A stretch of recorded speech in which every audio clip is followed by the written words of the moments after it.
세상만사 요지경 속이다를 시청해주시는 여러분, 오늘도 재밌는 사연으로 즐거운 시간 보내세요.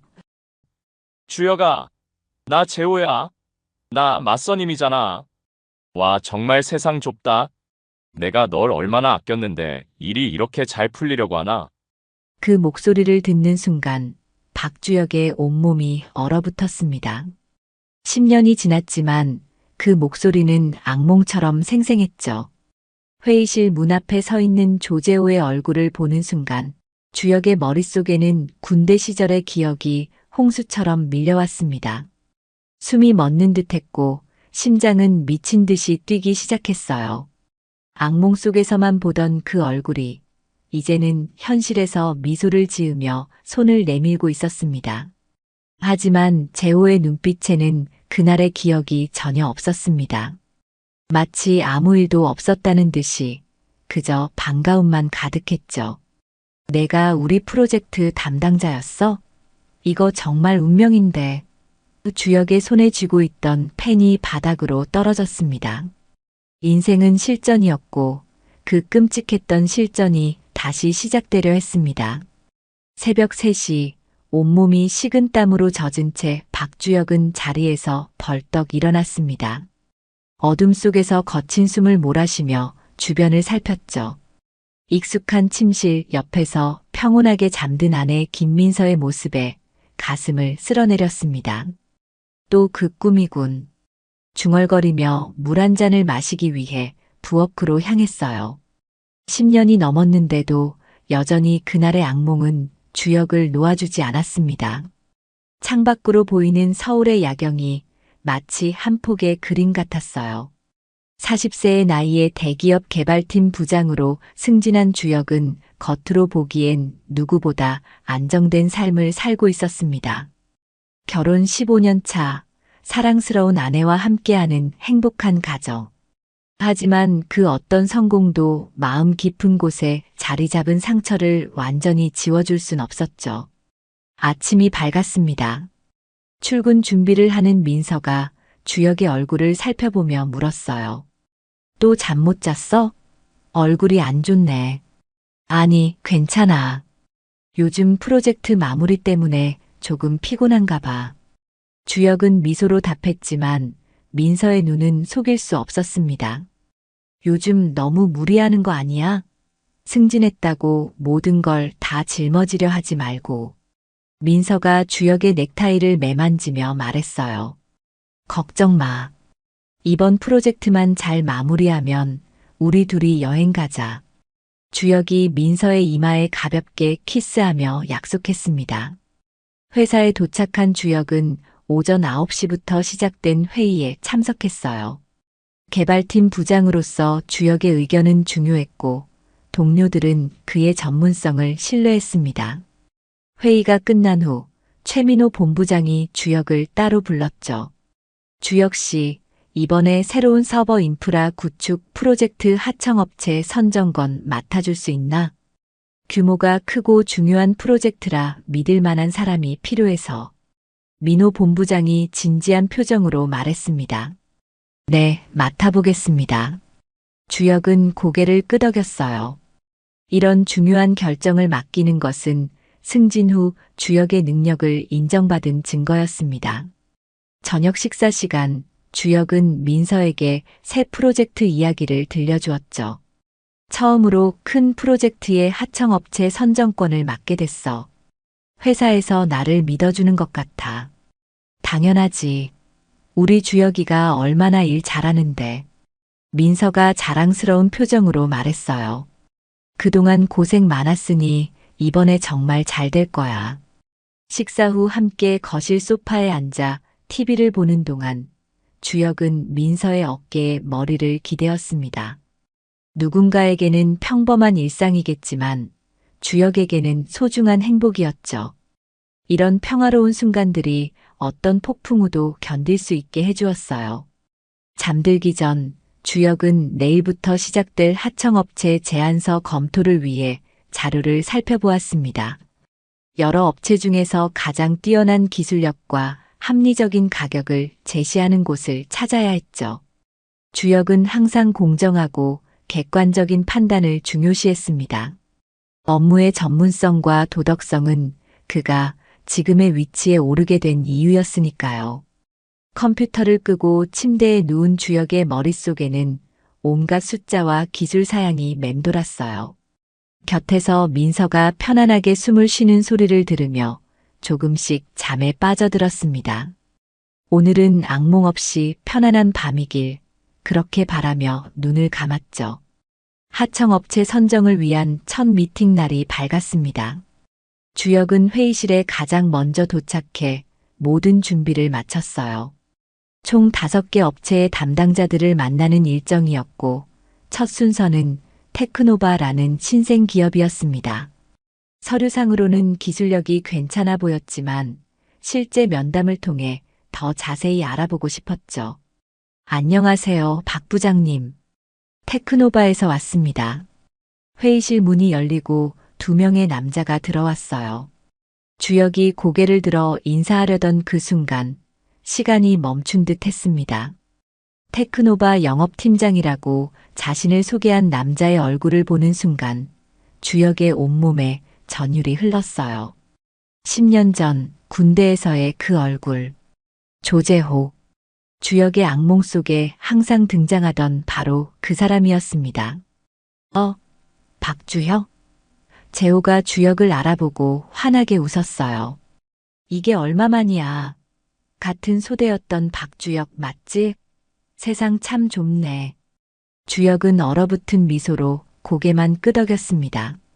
입안이 바싹 말라 말이 나오지 않았어요. 마치 10년 전 그날로 돌아간 것 같은 기분이었죠. 귓가에서는 당시의 소리가 들리는 것 같았고 심장은 마구 뛰기 시작했습니다. 우와, 이런 우연이 다 있네요. 박 부장님이랑 저희 재호 팀장님이 아는 사이셨나 봐요. 함께 온 동료가 놀란 표정으로 말했어요. 재호는 의자에 앉으며 여유롭게 웃었습니다. 그냥 아는 사이가 아니라 군대에서 정말 친하게 지냈어. 그렇지, 주혁아? 주혁은 가까스로 목소리를 찾았어요. 네. 오랜만입니다. 하지만 여기선 공적인 자리니까 존칭을 사용하는 게 좋겠습니다. 아, 그래. 역시 대기업 부장님이 되셨으니 예의 범절도 달라지셨군요.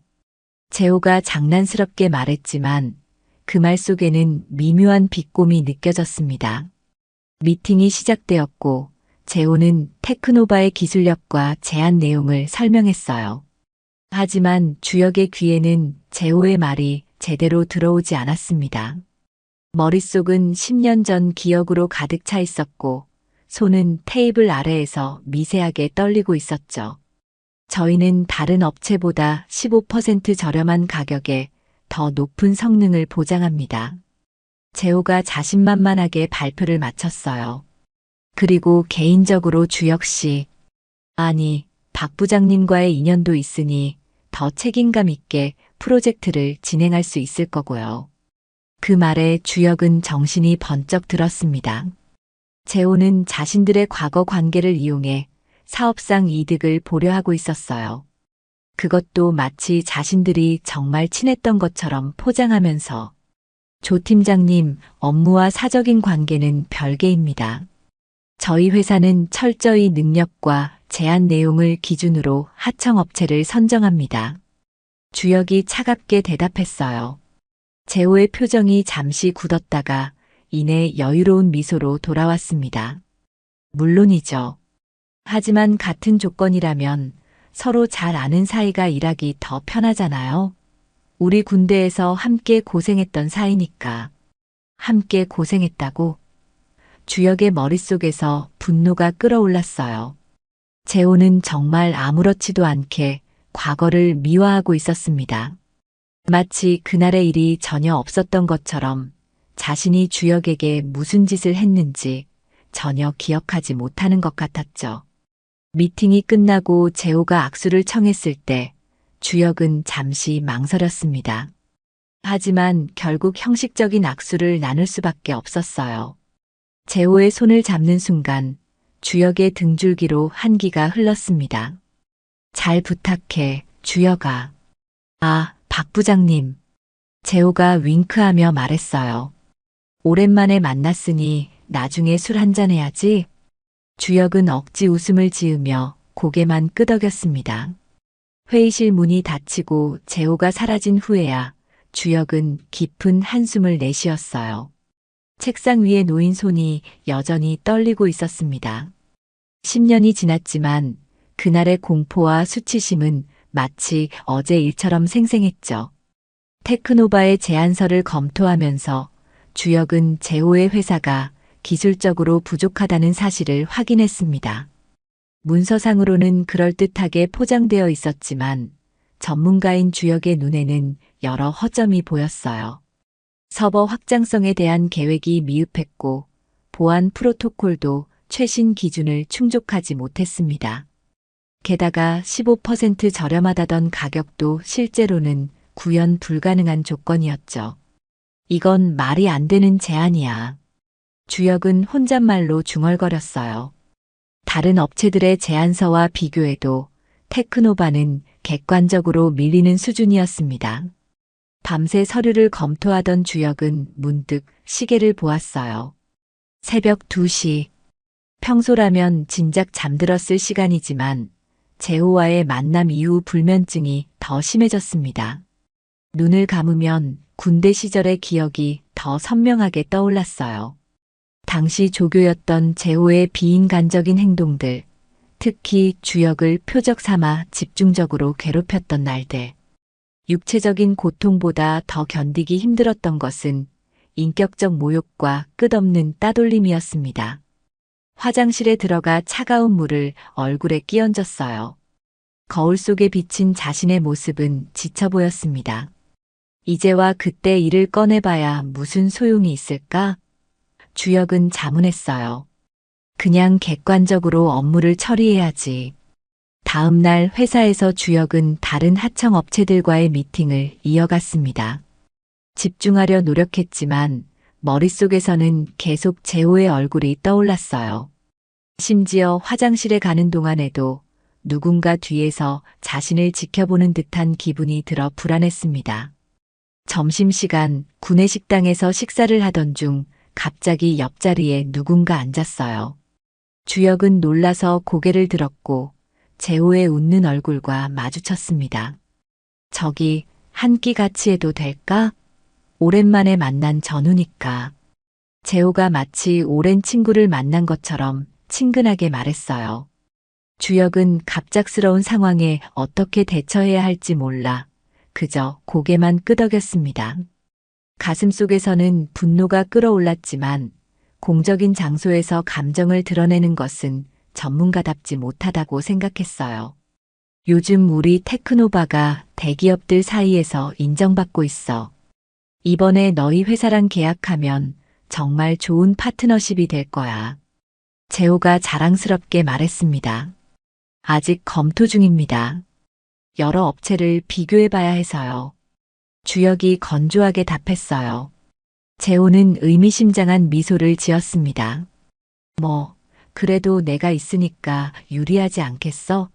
군대에서 내가 널 많이 챙겨줬잖아. 그 말에 주혁의 손에 쥐고 있던 젓가락이 부러질 뻔했어요.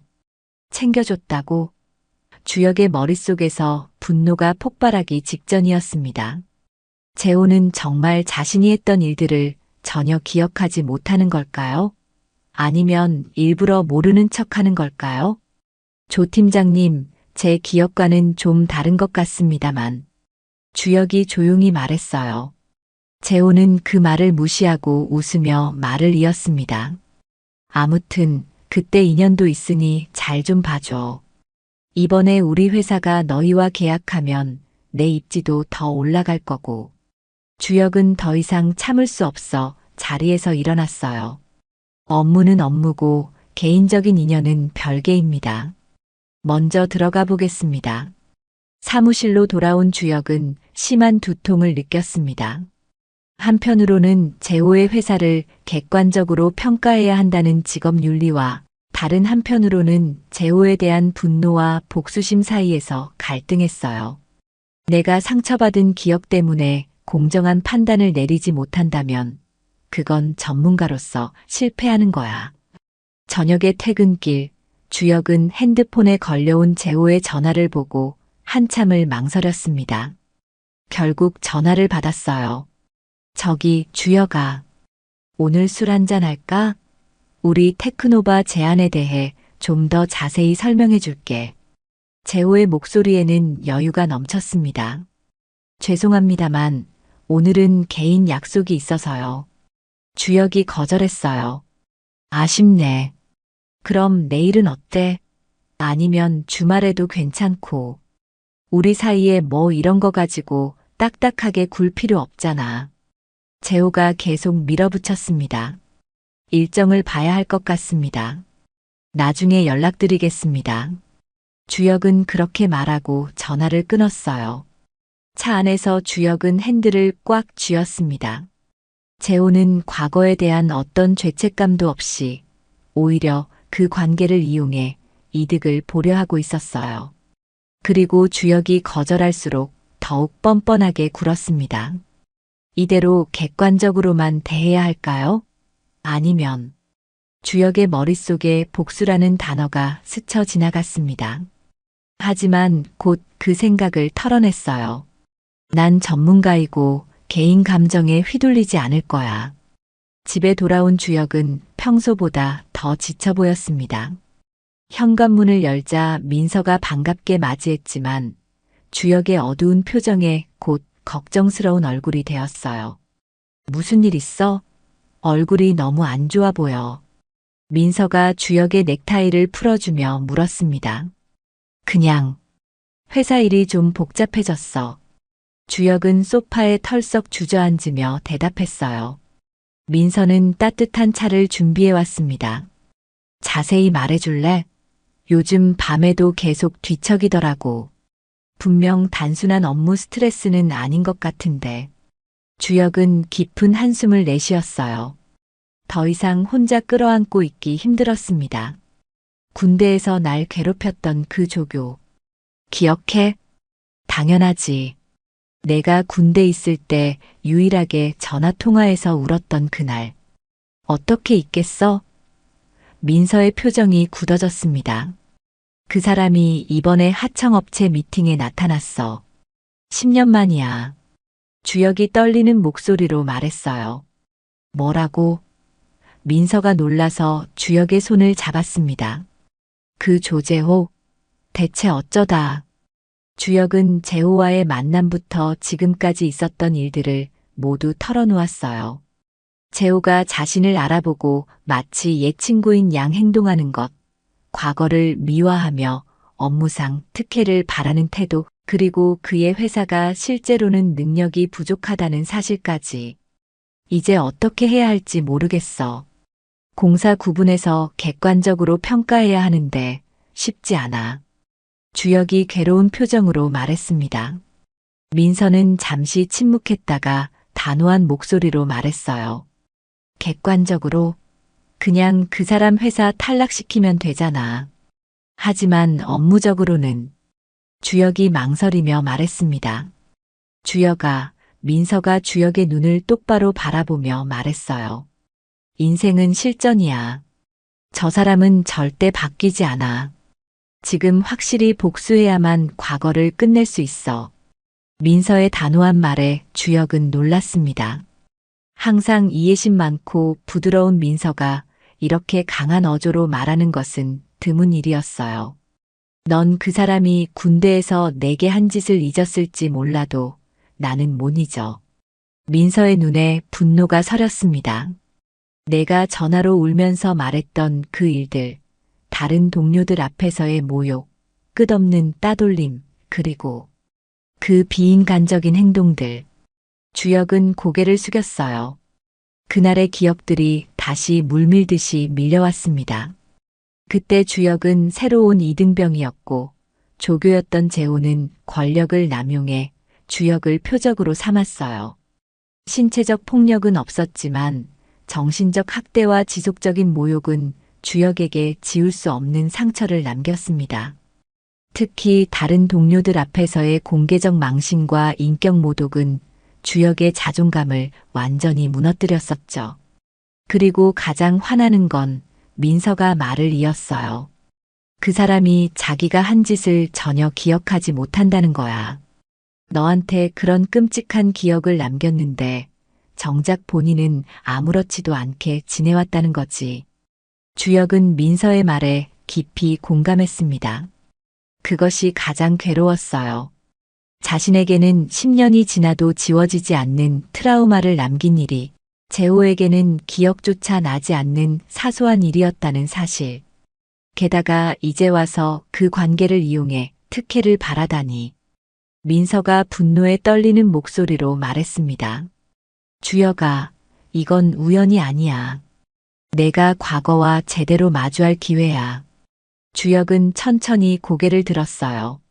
민서의 말이 마음에 깊이 와닿았습니다. 그동안 주역은 그저 시간이 지나면 모든 것이 잊힐 거라고 생각했지만 사실은 그 상처를 직면하지 않고 억지로 외면해왔을 뿐이었죠. 하지만 어떻게 해야 할지 모르겠어. 업무상 불이익을 주는 건 전문가로서. 주역이 여전히 망설였습니다. 지금 그런 고민을 하는 것 자체가 그 사람의 전략에 말려드는 거야. 민서가 단호하게 말했어요. 내가 전문가니까 더 잘 알 수 있잖아. 그 사람 회사가 정말 능력이 있어? 객관적으로 봐도 선정될 만한 회사야? 주역은 솔직하게 대답했습니다. 아니, 솔직히 다른 업체들보다 기술력이 떨어져. 가격도 현실성 없이 낮게 책정했고, 그럼 그대로 평가하면 되잖아. 그게 바로 공정한 거야. 민서의 눈빛이 결연했어요.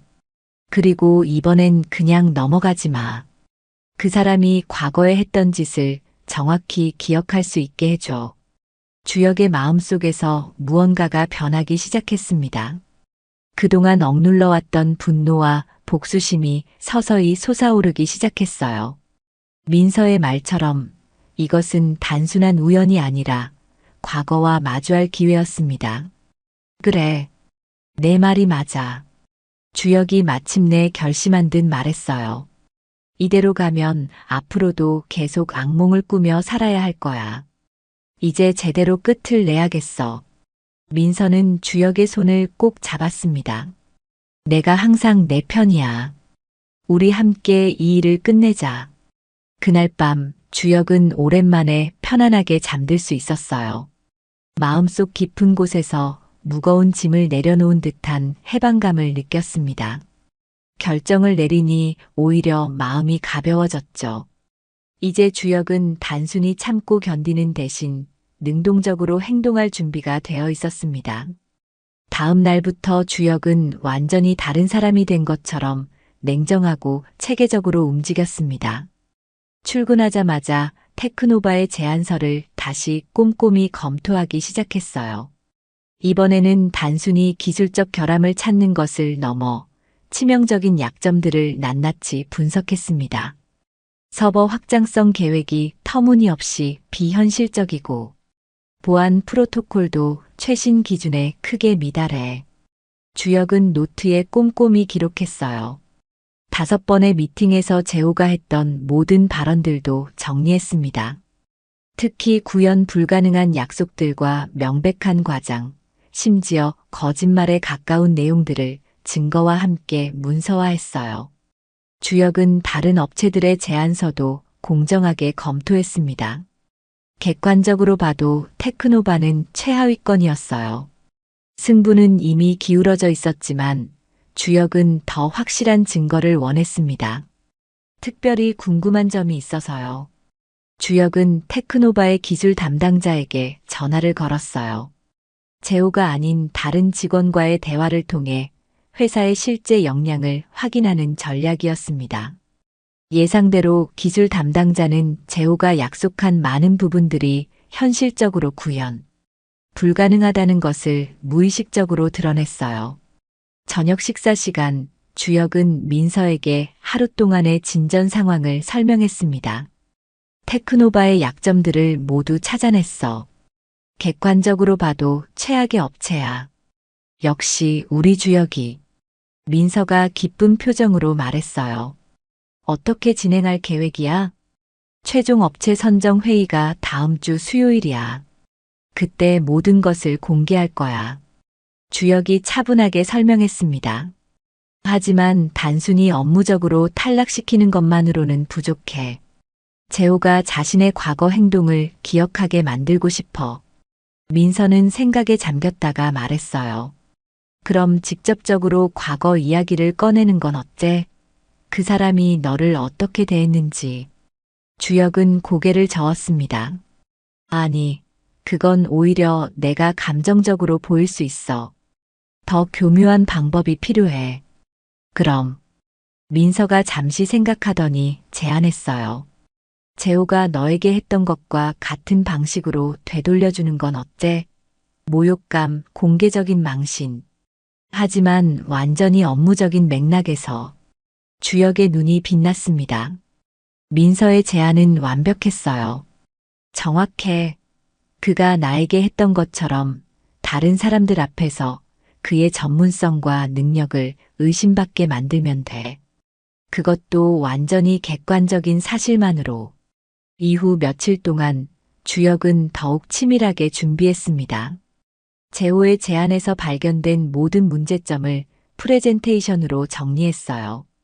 특히 재호가 미팅에서 자신 있게 주장했던 내용들이 얼마나 허황된 것인지를 명확하게 보여줄 수 있는 자료들을 준비했습니다. 한편 재호는 계속해서 주혁에게 접근했어요. 전화, 문자, 심지어 점심시간에 우연히 마주치는 횟수도 늘어났습니다. 매번 재호는 과거 군대 시절을 미화하며 우리가 함께 고생했던 시간을 강조했죠. 주혁아, 솔직히 말해봐. 우리 테크노바 가능성 있지? 어느 날 재호가 회사 근처 카페에서 주혁을 붙잡고 물었어요. 주혁은 미소를 지으며 대답했습니다. 최선을 다해 검토 중이에요. 최종 결정은 회의에서 결정될 거고요. 역시 공적으로 답하는구나. 하지만 우리 사이에 뭐 이런 거 가지고 딱딱하게 굴 필요 없잖아. 군대에서도 내가 항상 진지했지. 재호가 어깨를 으쓱하며 말했어요. 주혁은 속으로 차갑게 웃었습니다. 이제 곧 내가 한 말들을 모두 후회하게 될 거야. 집에 돌아와 주혁은 최종 전략을 세웠어요. 민서야, 내가 최종 회의에 민호 본부장님을 초대할 거야. 그러면 재호가 친분을 내세우기 더 어려워질 거고. 좋은 생각이야. 민서가 박수를 쳤습니다. 객관적인 공정성을 더 강조할 수 있겠네. 그리고 회의 중간에 재호가 말실수를 하도록 유도할 거야. 그가 나에게 특혜를 바라는 발언을 하게 만든 다음 그 순간 모든 사람들 앞에서 단호하게 거부할 거야. 주혁의 계획은 점점 더 구체화되었습니다. 예전에 우유부단하고 트라우마에 시달리던 모습은 온데간데 없고 이제 그의 눈빛에는 차가운 결의가 서려 있었어요. 그것은 단순한 복수를 넘어 자신의 상처를 치유하는 과정이었습니다. 주말 동안 주혁은 민서와 함께 최종 프레젠테이션을 완성했어요. 모든 자료는 철저히 사실에 기반했고 주관적인 감정은 배제했습니다. 하지만 그 안에는 재호와 테크노바에 대한 날카로운 비판이 담겨 있었죠. 마지막으로 확인해봐. 주혁이 프레젠테이션을 넘기며 말했습니다. 어떤 문제점도 없어? 혹시라도 내가 감정적으로 보이는 부분은? 민서는 자료를 꼼꼼히 살펴보고 고개를 저었어요. 완벽해. 전혀 감정적이지 않고 오직 전문적인 판단만 담겨 있어. 오히려 너무 냉정해 보일 정도야. 주혁은 만족스럽게 웃었습니다. 그게 내가 원하는 거야. 완전히 객관적이고 전문적인 판단으로 재호를 무너뜨리는 거지. 마침내 복수의 날이 다가오고 있었어요. 주혁은 이번 주 수요일 최종 업체 선정 회의를 기다리며 차분히 준비를 마쳤습니다. 10년 동안 그를 괴롭혀온 악몽이 곧 끝날 것이라는 예감에 오랜만에 편안한 밤을 보낼 수 있었어요. 수요일 아침 주역은 평소보다 일찍 출근했습니다. 최종 업체 선정 회의는 10시에 시작할 예정이었어요. 회의실에 들어서자 이미 민호 본부장이 먼저 와 있었습니다. 일찍 오셨네요, 본부장님. 주역이 인사했어요. 민호 본부장이 미소 지었습니다. 중요한 회의니까 주역 씨가 초대해서 더 관심이 가는데 참석해 주셔서 감사합니다. 더 객관적인 시각이 필요해서요. 주역이 프레젠테이션 준비를 하며 말했어요. 회의 시간이 다가오자 개발팀 팀원들과 각 하청업체 담당자들이 속속 회의실에 들어왔습니다. 마지막으로 재호가 자신감 넘치는 표정으로 입장했어요. 주역을 발견한 재호는 눈짓으로 인사하며 씩 웃었죠. 자, 그럼 시작하겠습니다. 주역이 회의를 진행했어요. 오늘은 서버 인프라 구축 프로젝트의 하청업체를 최종 결정하는 자리입니다. 민호 본부장님께서도 참석해 주셨으니 더욱 공정하고 객관적인 결정이 이루어질 것으로 기대합니다. 주역은 먼저 평가 기준에 대해 설명했습니다. 기술력, 가격, 실현 가능성, 그리고 회사의 안정성 등이 주요 평가 항목이었어요. 그런 다음 5개 업체에 대한 종합평가 결과를 차례로 발표했습니다. 다음은 테크노바입니다. 주역이 재호의 회사 로고가 있는 슬라이드로 넘어갔어요. 재호는 자신감 있게 자세를 바로 했습니다. 테크노바의 제안은 가격 측면에서는 경쟁력이 있었습니다. 다른 업체들보다 15% 낮은 가격을 제시했죠.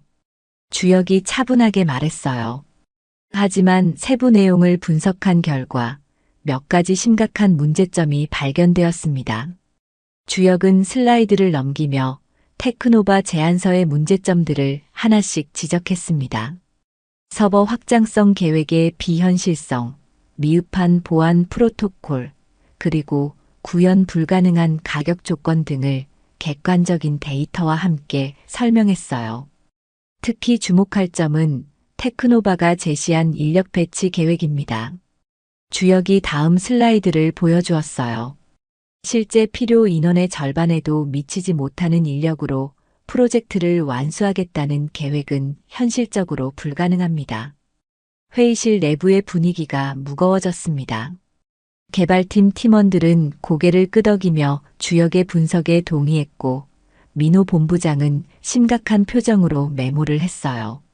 재호의 얼굴은 점점 굳어가고 있었습니다. 또한 테크노바가 주장한 기술력에 대해서도 실제 구현 사례를 확인해 본 결과 상당 부분 과장되었다는 사실을 발견했습니다. 주역이 냉정하게 말했어요. 재호가 자리에서 일어났습니다. 잠깐만요. 저희 테크노바는 신생 기업이지만 최신 기술을 적극적으로 도입하고 있습니다. 몇 가지 부족한 점이 있을 수 있지만 객관적인 평가 결과입니다. 조 팀장님. 주역이 차분하게 대답했어요. 감정이나 주관적 판단이 아닌 순수하게 기술적 분석에 근거한 결론입니다. 재호의 표정이 변했습니다. 점점 초조해 보였어요. 하지만 저희는 다른 업체들과 달리 기사와의 협업에 특별한 열의가 있습니다. 특히 박 부장님과 저는 군대 시절부터 알던 사이라 더 원활한 소통이 가능할 것이고 바로 그 순간이었습니다. 주역은 이 말을 기다리고 있었어요. 조 팀장님, 개인적인 관계가 업무적 결정에 영향을 미쳐서는 안 된다고 생각합니다. 그리고 주역은 잠시 말을 멈추고 재호를 똑바로 쳐다보았어요. 우리가 그렇게 친한 사이였던가요? 회의실에 침묵이 내려앉았습니다. 모든 시선이 재호에게 향했어요. 재호의 얼굴이 창백해졌습니다. 물론, 그렇지. 우리는 같은 소대에서. 재호가 더듬거리며 말했어요. 제 기억으로는 조 팀장님은 당시 조교였고 저는 새로운 이등병이었습니다. 상하 관계였을 뿐 친분이라 부를 만한 관계는 아니었던 것 같은데요. 주역이 냉정하게 말했습니다. 민호 본부장이 의아한 표정으로 끼어들었어요. 조 팀장님, 업무적 결정에 사적인 관계를 언급하시는 이유가 있으신가요? 재호는 당황한 표정으로 말을 더듬었습니다. 아닙니다. 단지 원활한 소통을 강조하려던 것뿐이었습니다. 알겠습니다. 민호 본부장이 고개를 끄덕였어요. 주혁 씨, 계속 진행해 주세요. 주혁은 다시 프레젠테이션으로 돌아갔습니다. 결론적으로 테크노바는 현 시점에서 저희 프로젝트의 요구사항을 충족시키기 어렵다고 판단됩니다. 기술력, 인력 배치, 그리고 실현 가능성 모든 면에서 다른 업체들에 비해 경쟁력이 떨어집니다. 이어서 주혁은 나머지 업체들의 평가 결과를 발표했고, 최종적으로 다른 하청업체를 추천했어요. 재호는 회의 내내 굳은 표정으로 앉아 있었습니다.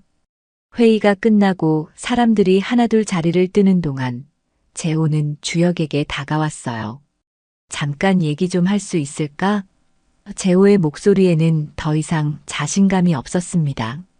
지금은 좀 바쁩니다. 다음에 기회가 있으면 얘기하죠. 주혁이 차갑게 대답했어요. 잠깐만. 재호가 더 말하려 했지만 마침 민호 본부장이 주혁을 부르는 소리에 대화는 끊겼습니다. 주혁 씨, 잘했어요. 매우 전문적이고 객관적인 분석이었습니다. 민호 본부장이 칭찬했어요. 특히 사적인 관계에 휘둘리지 않고 공정하게 평가한 점이 인상적이었어요. 감사합니다, 본부장님. 주혁이 공손하게 대답했습니다. 사무실로 돌아온 주혁은 깊은 만족감을 느꼈어요. 첫 번째 단계의 복수는 성공적이었습니다. 재호의 당황하고 혼란스러워하는 모습, 그리고 무엇보다 주혁이 우리가 그렇게 친한 사이였던가요? 라고 말했을 때의 충격받은 표정은 잊을 수 없을 것 같았죠. 주혁은 민서에게 문자를 보냈습니다. 첫 단계 완료. 오늘 저녁에 자세히 얘기해 줄게. 복수는 이제 막 시작되었습니다.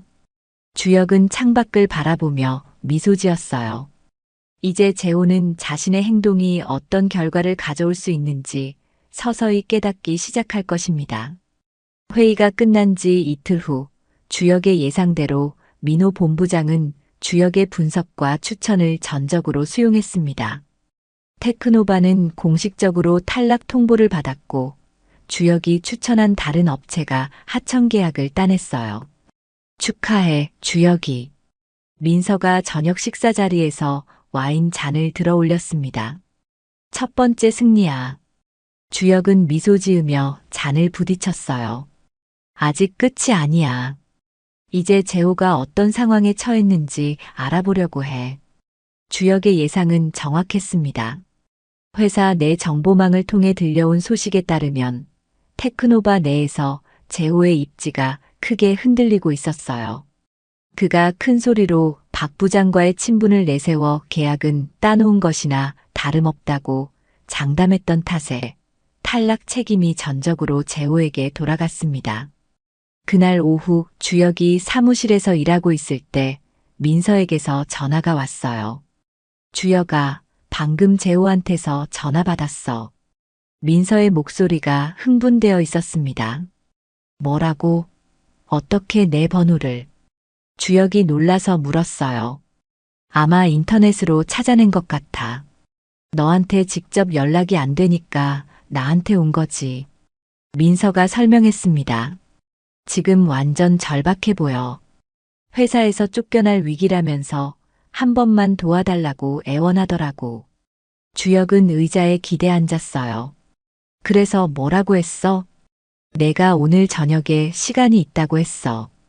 7시에 집 근처 카페에서 만나자고. 민서의 목소리에 미소가 묻어났습니다. 주혁은 잠시 생각에 잠겼어요. 이것이 바로 그가 기다려온 순간이었습니다. 알았어. 그럼 그렇게 하자. 저녁 7시 주혁은 집 근처 조용한 카페에 도착했습니다. 구석 자리에 앉아있는 재호의 모습이 보였어요. 단 며칠 만에 그의 모습은 크게 변해 있었습니다. 자신감 넘치던 표정은 온데간데 없고 초조함과 불안이 가득한 얼굴이었죠. 와줘서 고마워, 주혁아. 재호가 주혁을 보자마자 자리에서 일어나 말했어요. 주혁은 아무 말 없이 자리에 앉았습니다. 차가운 표정으로 재호를 바라보며 기다렸어요. 나 지금 정말 어려운 상황이야. 재호가 떨리는 목소리로 말했습니다. 회사에서 나 때문에 계약을 놓쳤다고 모든 책임을 묻고 있어. 다음 주까지 다른 계약을 따오지 못하면 잘릴지도 몰라. 그래서 주혁이 무덤덤하게 물었어요. 혹시 너희 회사에 다른 프로젝트는 없을까? 아니면 내가 딴 데서 계약 따는데 도움이 될 만한 조언이라도. 재호의 목소리가 점점 작아졌습니다. 주혁은 천천히 커피를 한 모금 마시고 말했어요. 조재호 씨, 왜 내가 당신을 도와야 하죠? 재호가 당황한 표정을 지었습니다. 우리 예전에 같이 뭘 했죠? 주혁이 차갑게 물었어요. 당신이 조교로서 저를 어떻게 대했는지 기억나세요? 재호의 표정이 혼란스러워졌습니다. 그게 군대니까 모두 다 힘들었잖아. 나도 내 윗사람들한테 시달렸고. 아니요, 모두가 당신처럼 대하진 않았어요. 주혁의 목소리는 조용하지만 단호했습니다. 당신은 권력을 남용해 저를 표적으로 삼았고 다른 동료들 앞에서 지속적으로 모욕했어요. 그리고 지금도 그 일을 기억조차 못하는 것 같네요. 재호의 얼굴이 창백해졌어요. 어렴풋이 기억이 떠오르는 듯 했습니다. 그땐 그냥 군대 문화라고 생각했어. 다들 그렇게 하니까. 당신 때문에 제가 10년 넘게 악몽에 시달렸다는 사실 알고 계셨나요? 주혁이 재호의 눈을 똑바로 바라보며 말했어요. 당신에게는 잊혀진 사소한 일이 저에게는 평생의 트라우마가 되었어요. 재호는 말을 잃은 채 그저 바닥만 내려다보았습니다. 처음으로 자신의 행동이 타인에게 미친 영향을 실감하는 것 같았어요. 제발, 미안해. 재호가 마침내 입을 열었습니다. 정말로 몰랐어. 내가 그렇게까지 했다니. 용서해줘, 주혁아. 주혁은 냉정하게 대답했어요. 이제 와서 사과한다고 해서 과거가 지워지진 않아요. 그리고 당신이 저에게 사과하는 이유도 진심으로 반성해서가 아니라 당신에게 도움이 필요해서잖아요. 아니야, 정말 미안해. 제발 한 번만 기회를 줘. 재호의 눈에 간절함이 서렸습니다. 내가 어떻게 하면 될까? 뭐든지 할게. 주혁은 천천히 일어섰어요. 조재호 씨, 당신의 회사가 탈락한 이유는 순전히 업무적 역량 부족 때문이에요. 개인 감정이 들어갈 여지는 없었죠. 그리고 지금 당신이 겪고 있는 상황도 마찬가지예요. 재호가 절망적인 표정으로 고개를 떨궜습니다. 그럼 나한테 도움을 줄 수 없다는 거지? 주혁은 마지막으로 재호를 내려다보며 말했어요. 인생은 실전이라던데 이제 실전을 경험하게 됐네요. 그 말을 남기고 주혁은 카페를 나섰습니다. 밖으로 나오자 시원한 저녁 공기가 얼굴을 스쳤어요. 가슴 속에서 무거운 짐이 내려가는 듯한 느낌이 들었습니다. 10년 동안 그를 짓눌러왔던 무게가 마침내 사라지는 것 같았죠. 집으로 돌아가는 길, 주혁은 민서에게 전화를 걸었어요. 이제 정말 끝났어. 어땠어? 민서가 궁금해하는 목소리로 물었습니다. 내가 그를 용서해주길 바랐어. 하지만 그건 진심에서 우러나온 뉘우침이 아니라 자신에게 필요해서였을 뿐이야. 주혁이 차분하게 말했어요. 그래도 이제 그와의 관계는 완전히 정리됐어. 더 이상 그가 내 삶에 영향을 미치지 않을 거야. 자랑스러워, 주혁아. 민서의 목소리가 따뜻했습니다. 이제 집에 와서 함께 저녁 먹자. 오늘은 특별한 날이니까 내가 좋아하는 요리 준비했어. 주혁은 미소 지었어요. 고마워, 금방 갈게.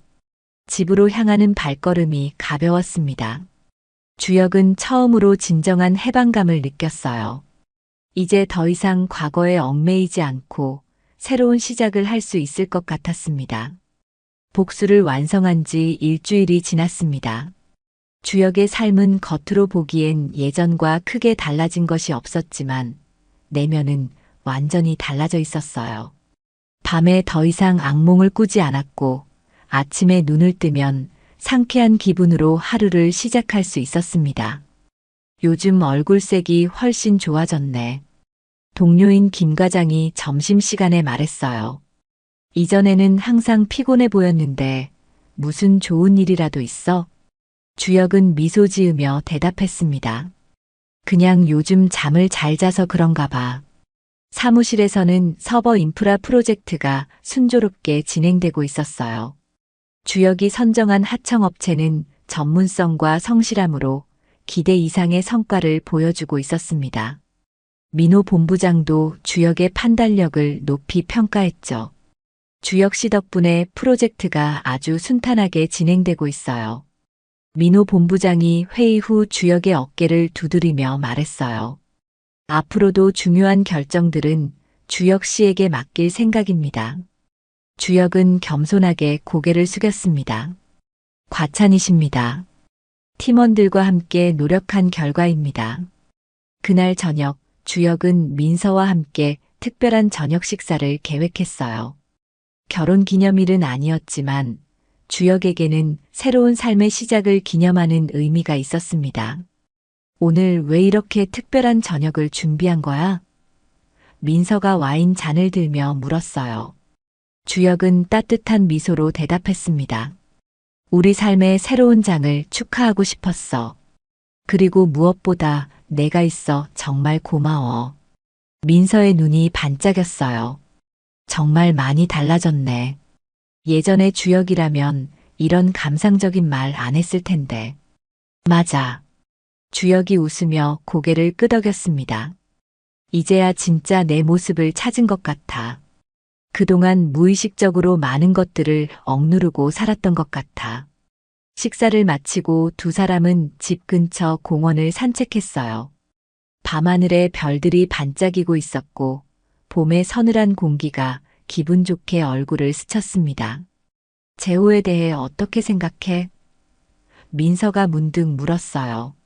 아직도 화가 나? 주혁은 잠시 생각에 잠겼다가 대답했습니다. 이상하게도 이제 아무런 감정도 안 들어. 화도 분노도 없어졌어. 그냥 그는 이제 내 삶과 무관한 사람일 뿐이야. 그게 진정한 치유의 시작이지. 민서가 주혁의 손을 꼭 잡았어요. 완전히 털어내고 앞으로 나아가는 거야. 집으로 돌아온 두 사람은 소파에 나란히 앉아 TV를 켰습니다. 편안한 침묵 속에서 서로의 온기를 느끼며 안정감을 공유했어요. 그런데 말이야, 주혁이 문득 이야기를 꺼냈습니다. 어떻게 그때 그렇게 단호하게 나를 등 떠밀 수 있었어? 평소에 너는 그렇게 강경한 스타일이 아닌데. 민서가 살짝 웃었어요. 너를 사랑하니까. 내가 그 트라우마에서 벗어나지 못하고 계속 악몽에 시달리는 걸 보는 게 너무 힘들었거든. 때로는 강하게 밀어줘야 할 때도 있잖아. 주혁은 깊은 감사함을 느꼈습니다. 민서의 지지가 없었다면 그는 아직도 과거의 상처에 갇혀 살고 있었을지도 모릅니다. 이제 더 이상 악몽은 안 꾸게 될 것 같아. 주혁이 민서의 어깨에 머리를 기대며 말했어요. 민서는 주혁의 머리카락을 부드럽게 쓰다듬었습니다. 이제 정말 과거를 털어냈어. 수고했어. 그날 밤 주혁은 오랜만에 정말 편안한 밤을 보냈어요. 더 이상 악몽도 식은땀도 없었습니다. 대신 평화로운 꿈속에서 새로운 시작의 기쁨을 느꼈죠. 다음 날 아침 주혁은 상쾌한 기분으로 눈을 떴습니다. 옆에서 민서가 아직 평온하게 자고 있었어요.